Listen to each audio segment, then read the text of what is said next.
One of the, আমি অনেক ক্ষেত্রে লক্ষ্য করি যে ওয়ান অফ দ্য এর পরে নাউনটা প্লুরাল থাকার কারণে অনেকে ভার্বটা প্লুরাল ব্যবহার করে, যেমন one of the boys, one of the girls, one of the students. এগুলোর ক্ষেত্রে স্টুডেন্টস, বয়েজ, গার্লস এগুলো প্লুরাল থাকলেও এখানে মেইন ওয়ার্ডটা হচ্ছে ওয়ান, এই জন্য ভার্বটা হবে সিঙ্গুলার।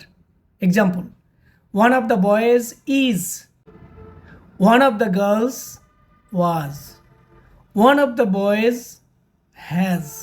তার মানে ওয়ান অফ দ্য এর পরে যখন প্লুরাল নাউন থাকবে আমরা ওয়ান কাউন্ট করে, ওয়ান হিসাব করে আমরা ভার্বটা ব্যবহার করবো, এই জন্য সিঙ্গুলার ভার্ব হবে। আবার একটা ওয়ান অফ দ্যার ব্যবহার আছে যে সুপারলেটিভ ডিগ্রির ক্ষেত্রেও one of the best boys, one of the tallest boys. এই ওয়ান অফ দ্য যে ক্ষেত্রেই ব্যবহার হোক, ওয়ান সাবজেক্টের হেড ওয়ার্ড বা মেইন ওয়ার্ড, এই one third person singular number, এই জন্য ভার্বটাও সিঙ্গুলার হবে।